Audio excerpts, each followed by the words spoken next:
As with one more game remaining, it's advantage Shells over Shamrock Rovers in the race for the League of Ireland title. Can Shelbourne cross the finish line in first place? Well, joining us to discuss that and everything else in the world of sport is Daniel Hussey, the presenter of the Tackling Sport podcast. Good to see you, sir. Good morning. Big day. Look, it's great that we're down to the last day and we're still debating this. Last week, it was 4 teams in the shake-up. And after the round of games, it's just 2 that are left. And it does appear like it's advantage Shelbourne. It does, but if you look at the odds, I mean, people are favouring Shamrock Rovers at the moment, which just shows you what a big task it is for Shells to go up to Derry and win, particularly on a normal night. But obviously, given the context of going for a first title in 18 years, 2006, Damien Duff, everything that's surrounding that, it's just massive pressure on them. We were just talking off it. It's like the good old final days you see in Premier Leagues or whatever, in any other league. It's down to who maybe can get on the score sheet first. If Shamrock Rovers take the lead against Waterford, they are top of the league. Pressure's on, yeah. The news will filter down to Derry. I'm sure the Derry fans will let the Shells dug out know. If they, I was just thinking of this earlier. There's no way that they won't know. So it's really, can Shells sneak a lead against Derry and hang on? There's obviously the context of Derry having their eyes on the FAI Cup. I know they're playing for Europe and stuff, but obviously they'll really target the FAI Cup, which is, a week Well, after. Rudry has said, I have a lot of injuries going into this game, and I have a cup final next Sunday, and I need my players ready for that. So after last week, his focus is on that cup final. That's their only chance now of a trophy. So they are genuinely missing players, which again adds to the Shelbourne advantage. Yeah, and whether that puts a small bit more pressure on Shells. I've played in games where you almost wanted a bit too much against a team that doesn't want it that much and plays with a little bit of freedom.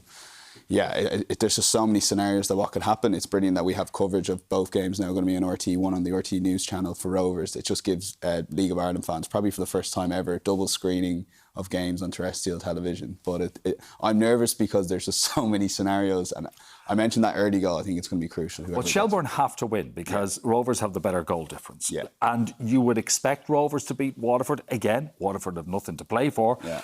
But they might have that freedom where they can come and put on a bit of a performance against Rovers in Tallaght. But yeah, it's hard to call. Damien Duff is saying the only person who's nervous about this is his wife. I'm not surprised to hear that, He said, I'm all right. The players are all right. He said, it's my wife who's nervous. Yeah, he was saying to the players before the game, there's a bit of nerves in the dressing room. He goes, nerves, my daughter's going to her first teenage disco tonight, lads. That's nerves. So I think that's Damien Duff all over, trying to take the pressure off his players.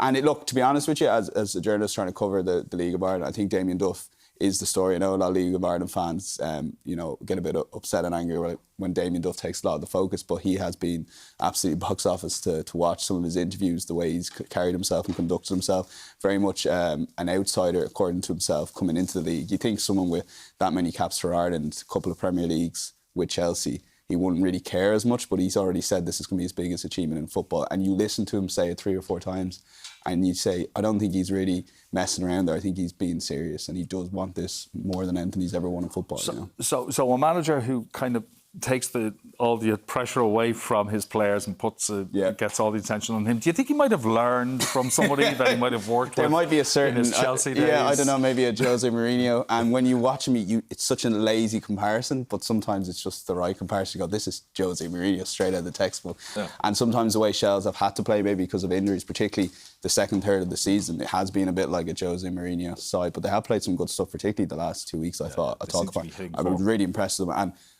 I do expect them to go up there and put in a really good performance. Whether that'll be enough for a win against Derry, I don't know. Again, it all comes back to, I think people need to keep an eye on the team, see what Rory Higgins picks, see if there's any stuff on social media to maybe grasp a hold of. But and you mentioned Waterford, like, if they finish the season with a couple of decent results, I might make the case for them, but I know there's a freedom in playing it, and if they've got good results at Rovers before, but I just think, Shamrock Rovers, the way they're playing. Although I wasn't too impressed with them away to Dundalk on Virgin Media there on Sunday evening. They just about got the job. Hard work, It was hard work, and had they not won that, the title would be over as well. So there's so much going on. Plus, there's the race for Europe with Pats.